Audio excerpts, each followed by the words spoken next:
Welcome to the Mutual Aid Podcast. I'm Mike Kinman. You might have noticed that I love the term mutual aid. It's because mutual aid is a way of life that reminds us that the greatest joy in our lives is just being together in community.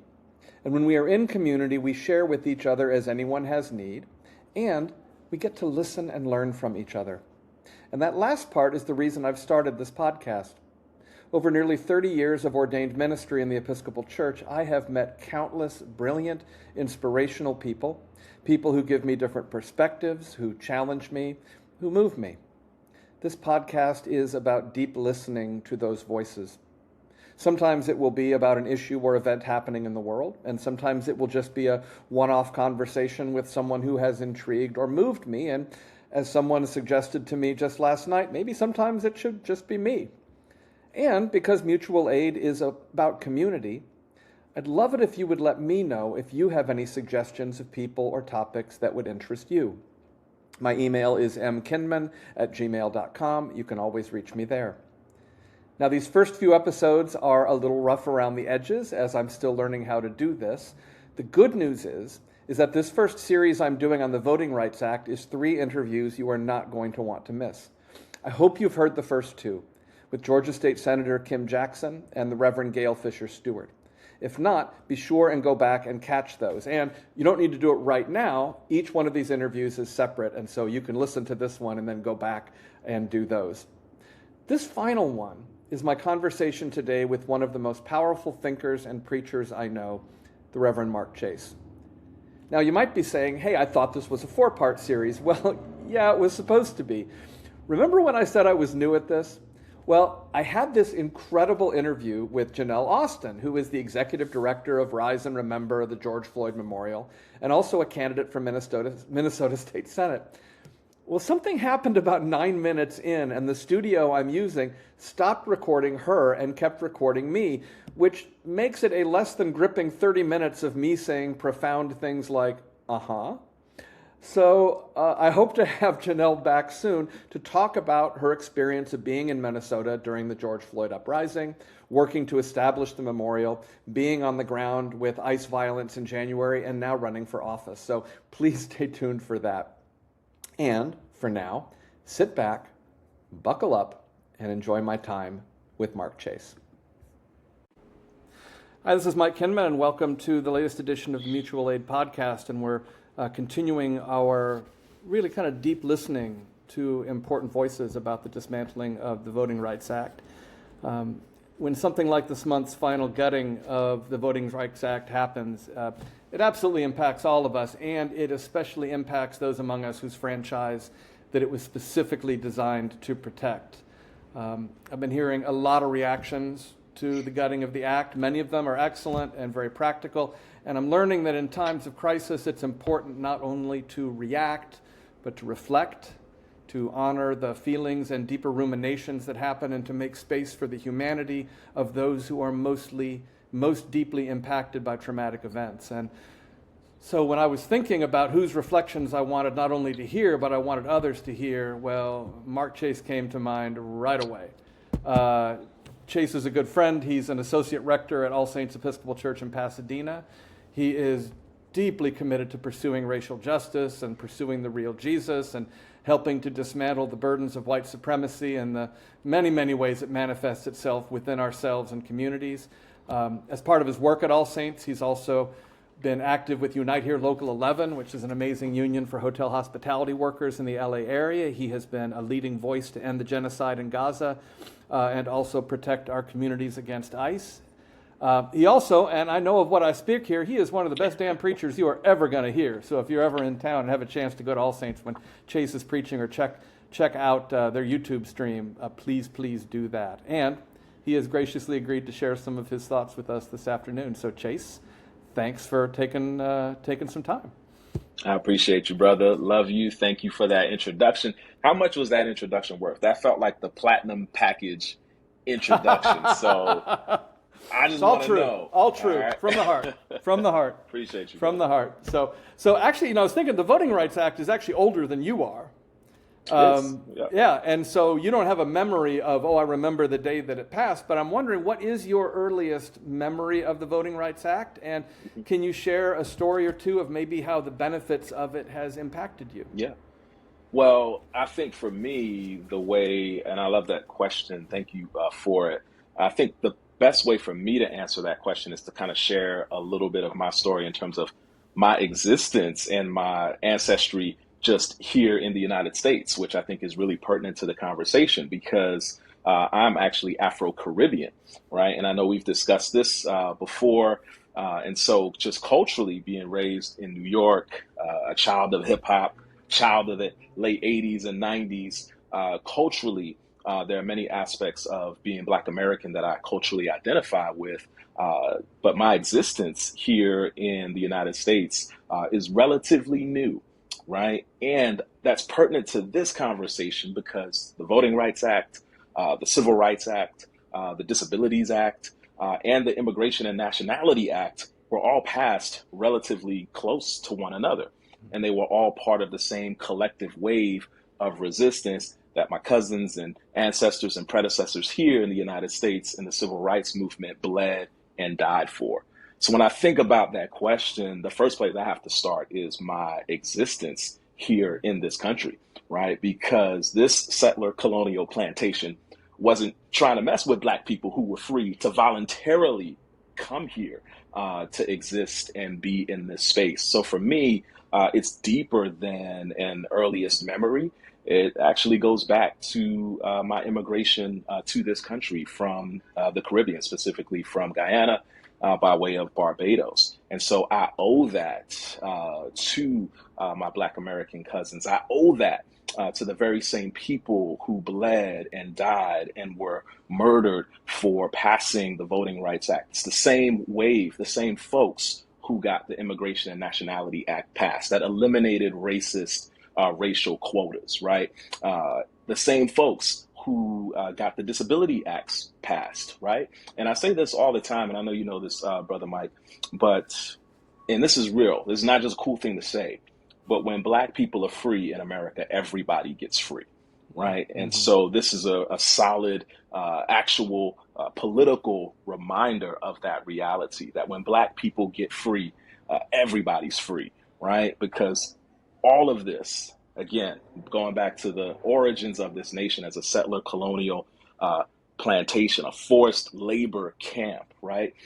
And how you mentioned working with the unions, the work with labor unions that I do, right? Because so much of what American empire is built on is forced and extracted and exploited labor, right? And so one of the ways in which I'm forgetting what I was saying before, but one of the ways in which so my work with shoot, what was I saying before that? I lost my train of thought. Like I said, I got like an hour of sleep last That's night. right. That's okay. So actually, I wanted to touch back on something that you said just a little bit before, which is you were talking about your ancestors. Hmm. And one of the just amazing thinkers and authors that you introduced me to is Resmaa Menakem, Hmm. and his great book, My Grandmother's Hands. And you know what Resmaa, I was like, wondering if you could talk about that a little bit. About, I mean, you talk about you owe it to your ancestors, but part of what I learned from you through Resmaa is that you actually carry that in your body, and we all carry Hmm. that in our body. Could you talk a little about that? Yeah, yeah, we do. And so, Resma, the book you're referencing, well, one of his pivotal and seminal works is My Grandmother's Hands, The Healing of Racialized Trauma. And he just talks about the reality that, and this is for all people, right?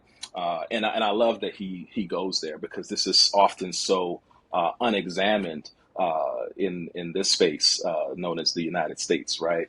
Mm-hmm. Uh, the reality that the white people who settled and colonized this space through genocide and forced labor did that through a traumatized body, right? So he talks about this idea that if we don't process our trauma, that generational trauma, then we'll end up blowing it through the bodies of other people, right? And so he talks about the reality that the people, the Puritans, the Pilgrims, the people who are lionized in the history of American lore, right? Those were traumatized people. They were fleeing persecution, religious persecution. They were fleeing persecution from the crown. They were trying to establish a space where they could practice religion freely, where they could just escape the tyranny that was medieval Europe. When you think about the plague, when you think about the guillotine, when you think about all these different mechanisms of torture, being tarred and feathered, when you talk about people having their limbs tied to horses and being pulled in different directions. I mean, these are all traumas of medieval Europe. And the people who came and colonized Turtle Island were people who were in those traumatized bodies, right? And so they never shook and processed that trauma, and they inevitably blew it through Native Americans, indigenous peoples, and they blew it through my ancestors, right? Through the enslavement and genocide of African peoples. So that's a seminal and pivotal work, and it's crucial to our understanding of everything here in the United States, right? Because those are the things cognitively, there are a lot of people who know the right answers, right? Who might get the right answers on a test. But if you've never worked through and processed that trauma and worked it out of your body, then we're going to remain stuck in some of these same cycles. Well, and then the Voting Rights Act ended up being an attempt at least a partial remedy for the government that those traumatized people set up to continue to really revisit that trauma. And so I'm wondering, because I think it's so important to we get in our heads about these things. It's so important to remember that we're an incarnational people, we're embodied, and so I'm wondering if you're willing to, if your heart could talk or sing or scream. I'm wondering what came from your heart when you heard the latest Supreme Court decision, and what has continued to come from your heart in the days since. Yeah, and I borrowed from a friend of mine. I actually wrote a poem about this a few years ago, but the scream from my heart and the visceral reaction, and I just borrowed this phrase. His name's Delonte, brother Delonte Golston out in DC. Yes. It's a brother of mine doing some phenomenal work in the DC area. But I'll never forget, just after George Floyd was murdered, he was reflecting, and the cry that he just sent up, because I think the question was, if you could say one thing to white America, what would you say? And he simply said, man, just leave us alone.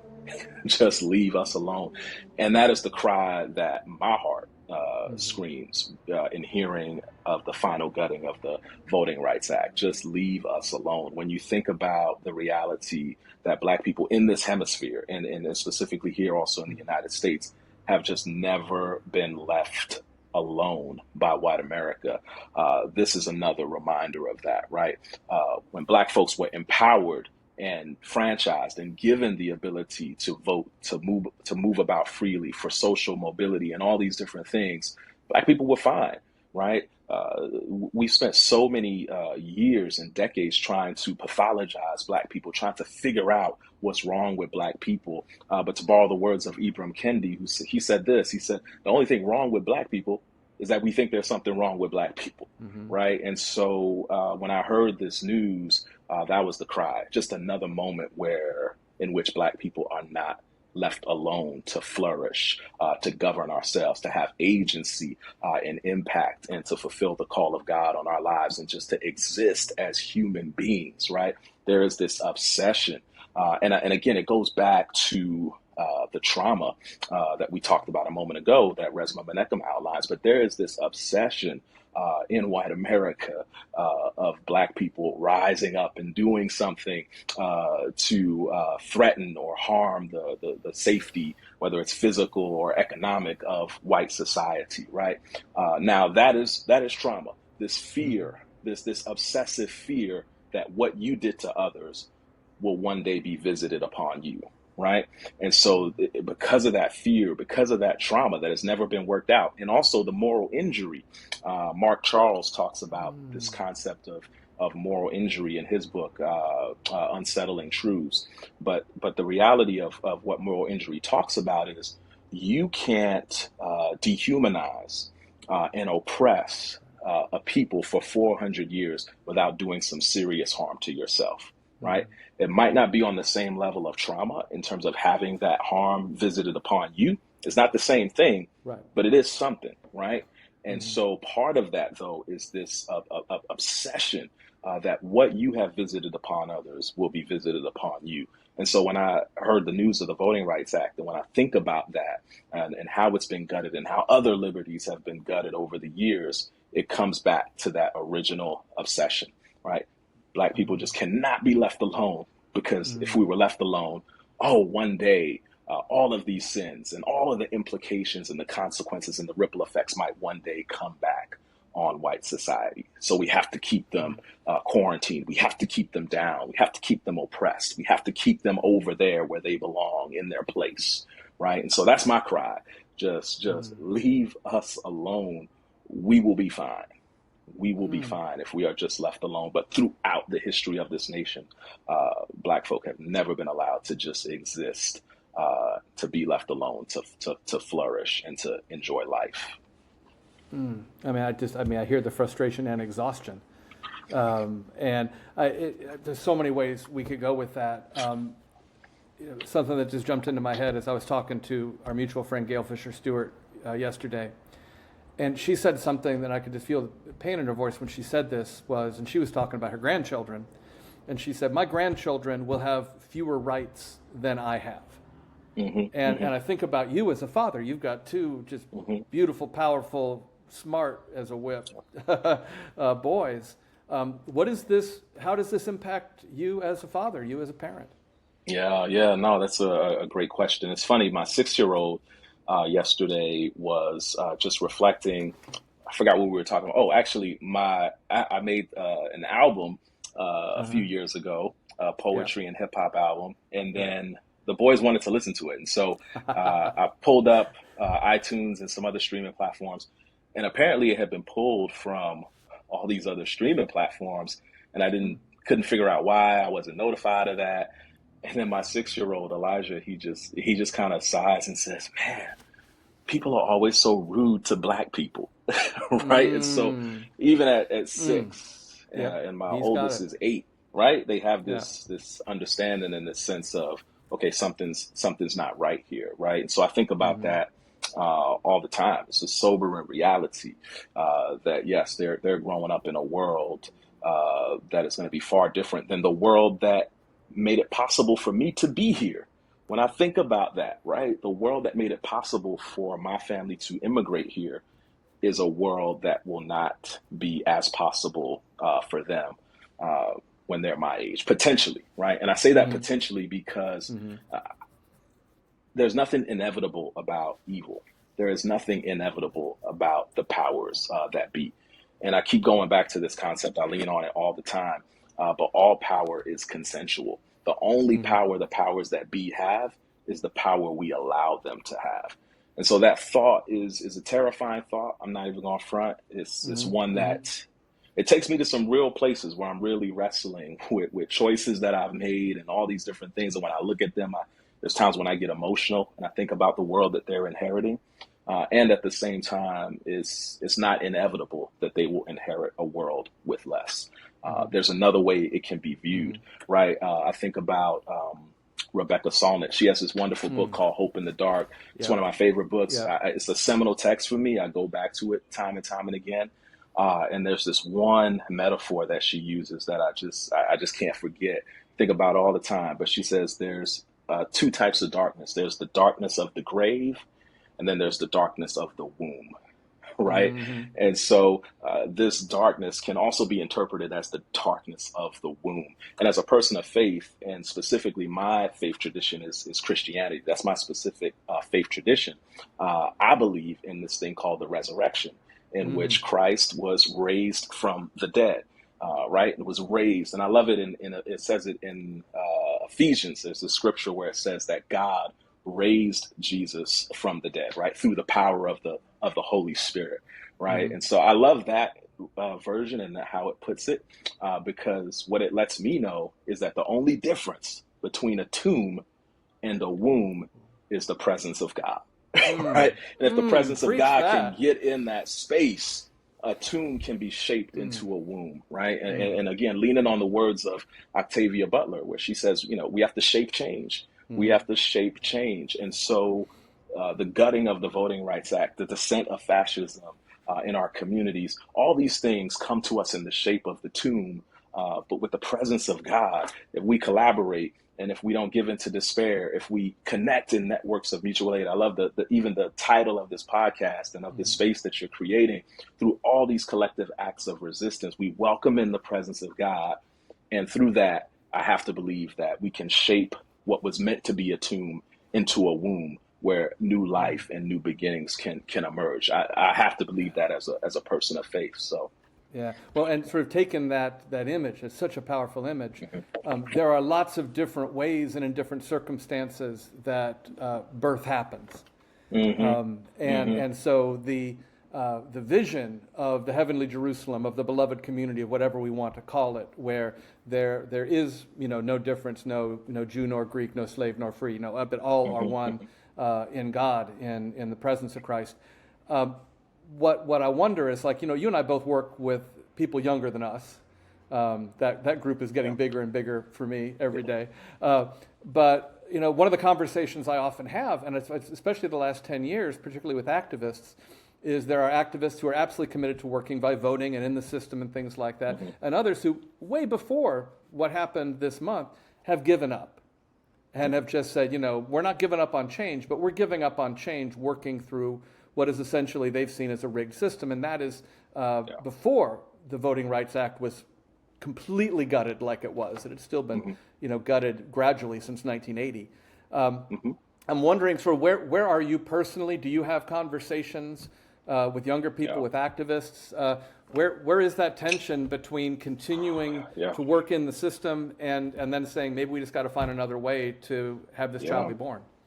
Yeah, no, that's a great question. I think the place where I ran into it most saliently was about a year and a half ago with the upcoming general election, right? Where it was, this choice, I guess, between Kamala Harris and Trump, and there were a lot of people saying what you just mentioned, right? Which is, what's the difference? Like, there's a genocide happening and unfolding now. Right now, under the watch of this current administration. So what is the difference, right? There is no sense of urgency because the system will still be intact. And so I ran into it very saliently, and there are a lot of tense conversations that actually really negatively impacted the movement space around advocating for the end of the genocide, right? Because I think one of the things that gets lost in movement and activist spaces that the church used to be really good at, or has the potential to be really good at, is staying in relationship through conflict and disagreement, right? And pushing for unity even when we don't have uniformity, right? In movement spaces, we're good at uniformity, right? But when there's no uniformity, we don't know how to do unity. We really just don't. And I'm not even saying I have the answer to it. I just know enough to know that we don't know. Right. And so, but to answer the question, I would say it's not either or. I think it's nuanced. I think because so much of politics happens at the local level, right? And so much of power is decided at the level of the city, at the level of the county, through all these different, it's not even always a candidate. A lot of times the biggest things that will decide a person's future are ballot measures, things of that nature, right? In the ways in which resources are allocated, right? And so that absolutely is still a valid method of participation in a space. Or otherwise, and here's the thing, the way that I know that is otherwise they wouldn't be doing all this. If the system did not matter whatsoever, they would not be putting in all of this time, effort, thought, energy, and resources in order to gerrymander and sabotage and destroy it, and to disenfranchise and take away Black political power. If Black political power did not matter, they would not be, trust me, they would not be trying this hard to eliminate it. So that's your tell right there, that it still matters, right? But it is very nuanced, because I do agree that in the larger scale, what we have to do is we have to develop, and I'll just speak from my specific location in terms of as a person of faith, right? We have to develop the muscle to critique capitalism. And quite often, in spaces, you'll see, okay, we've got a critique of Trumpism. We've got a critique of white Christian nationalism. Right. We've got a critique of evangelicalism, but we have no critique for capitalism. And a lot of times that is the overarching system that animates everything else. And if we don't have a critique of that, then yes, the status quo will continue. If we don't have a critique of capitalism and neoliberalism, then the status quo will just continue. But I do think it's both. It's nuanced. So many things in life are nuanced. So I don't think it's either or.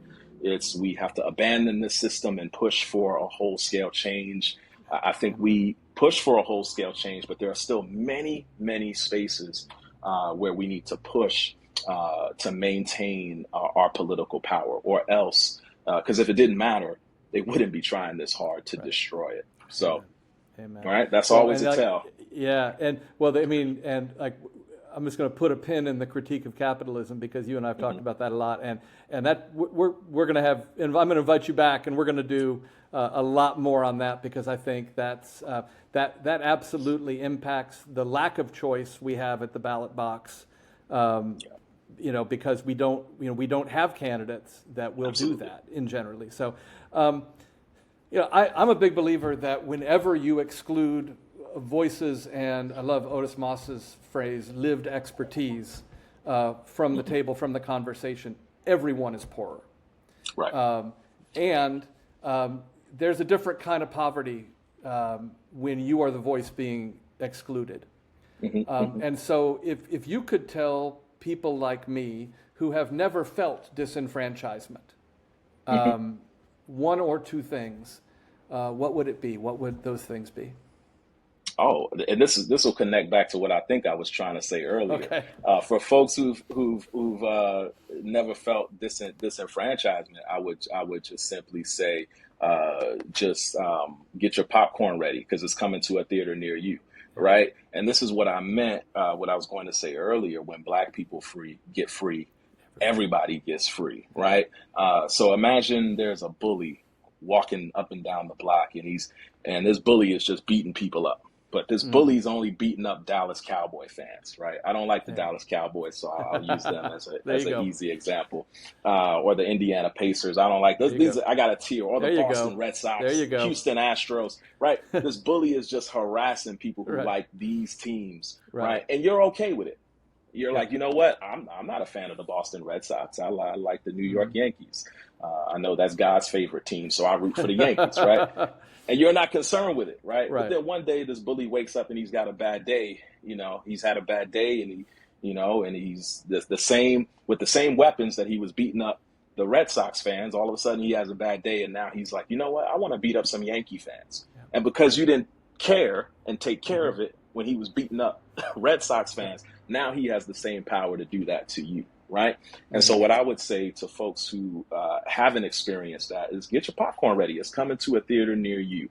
And when we strip away and disarm the powers that be from the mechanisms that oppress Black people in America, then guess what? Those same mechanisms and weapons can't be used against other people groups who experience disenfranchisement and oppression. And again, I said this when we first started conversing. That's just not a cool thing to say. That's political. That's historical, right? When you look at the ways in which the Immigration and Nationalities Act opened the door for other people to be here, when you look at how the Civil Rights Movement paved the way for the civil rights of our queer siblings, right? Like when Black people experienced freedom and liberation because this nation was founded on anti-Black racism, and the enslavement of African peoples, because that is a pillar of this nation's founding. When that pillar is removed, the whole system shakes, right? And a whole bunch of people get free right along with Black liberation, right? So that's why it's so key and so pivotal. So I would say that to folks who haven't experienced that, to get your popcorn ready, and it's because it's coming to a theater near you. And what I would also say is this, and this was one of, there's a few, but this was one of it. And I know we got limited time, but this was one of the intentions of the creation of race in the United States. This was one of the purposes, right? Was for you and I to actually see more differences than commonalities, right? This was the creation of race. And going back to there's a few nice, and by nice I mean succinct and thorough summations of this thing called Bacon's Rebellion. Right. Right. This is Yeah. this is Gail this was was talking it. about this. Yeah. I was talking about Bacon's Yeah. Rebellion, right? Yeah. So this is, and this will tell it in a nutshell, right? So Yeah. essentially, there's a rebellion because before, as race is being formed and chattel slavery is being solidified as something that happens for a lifetime and exclusively to people of African descent, right? As that is forming, right, there's this rebellion, and it takes place between poor, indentured white servants, right, and enslaved Africans, right? And they get Mhm. together and they're like, "Yo, we're our conditions are kind of adjacent, right? Right. Like you ain't doing too much better than I am, right?" And so they come together and they unite across class, and they essentially overthrow the powerful, or come Mm. very close to overthrowing the powerful and the elite in their local colony.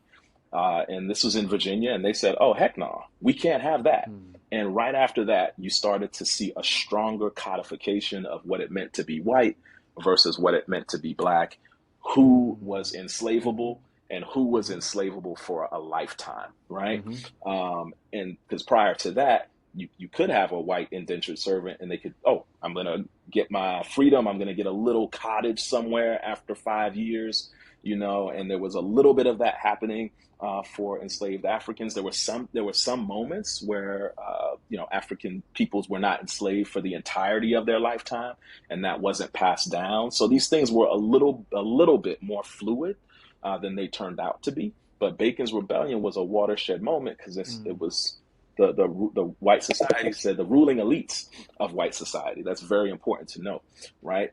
Said we can't have this. And so race was then solidified in order for there to be for us to see less commonality between us and less brotherhood between Mm. us than what actually exists, right? And that is where you start to get into the critique of capitalism Right. and Right. neoliberalism. Right. Because if we could understand that we really the same, this whole thing would fall. We And bring that it was down. actually, we bring it up. And that was actually what Dr. King spent the last few years of Yeah. his life devoted to. He saw that towards the end of his life. He understood that. He grasped that.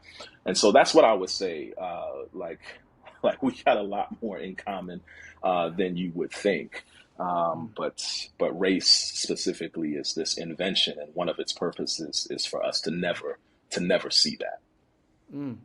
Well, yeah. Oh my God. Thank you. I mean, this whole conversation has been food for my soul. I'm actually wondering, other than the New York Knicks' amazing playoff run, what is food for your soul right now? Is it an Yeah. author, an artist, a musician? Like what are Oh you yeah. doing what are you doing to feed your soul right now?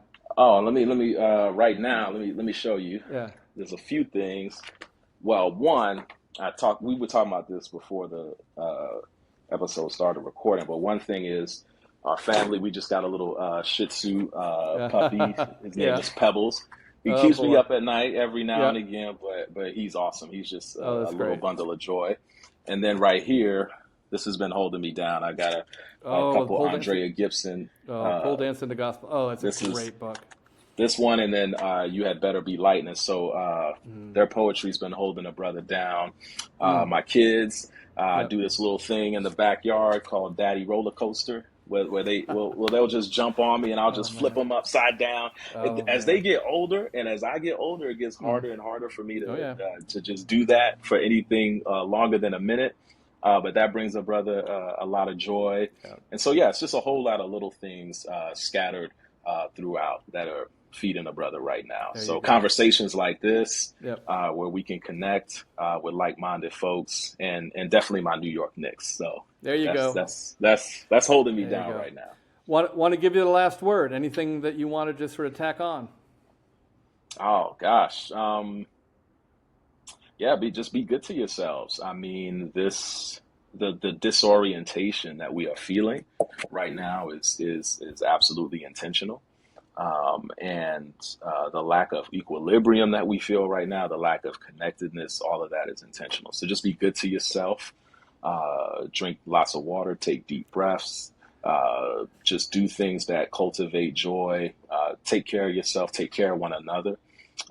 Just try to connect in community as much as possible, because our wellness and our wholeness is a very important contribution to the movement and to resistance, and not just resistance, but building a world that is beautiful, right? It's like we can't just exist to resist, right? Amen. Like all of these things are crucial to building a world that we would actually want to live in, right? And so we can do that when we're being filled up with places of joy, and then also just be present to your grief. Like Yeah.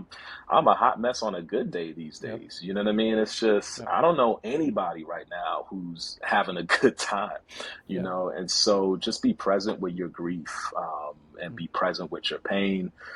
Don't be a stranger to it. Hold Mm. space and sit shiva with your own self, right? With your Mm. own spirit, and really press in and sit in the places where you're grieving.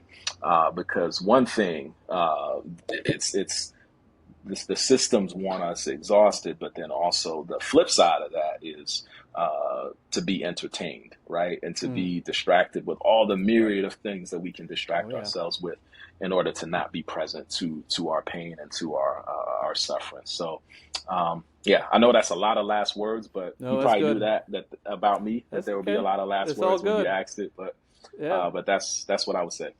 That's good. So, not as a distraction, but as some more soul food. When's the next time you're in the pulpit at All Saints Church? Oh gosh, it's weird. There's some scheduling. We have some like guest speakers, Mm-hmm. and then but well, when will this be released? Because this might be insider information. In the next couple weeks, in the next week or Oh, so. the next few weeks. Okay, so I'll definitely be in the pulpit on Juneteenth. So look for a brother Great. then.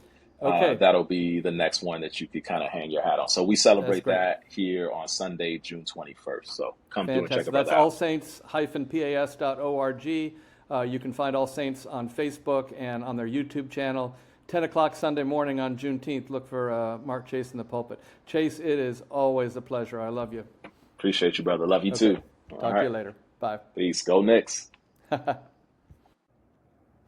Well, I am sure you enjoyed that. And just as a reminder, you can hear Mark preach at All Saints Episcopal Church in Pasadena.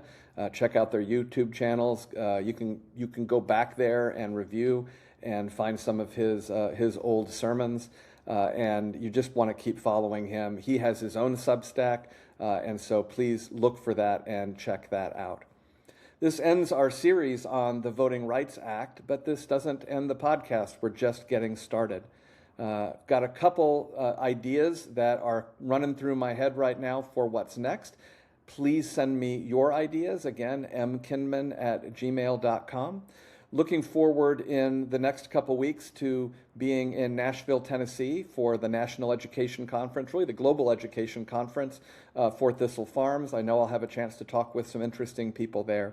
And in the meantime, please keep listening and loving deeply. Goodbye.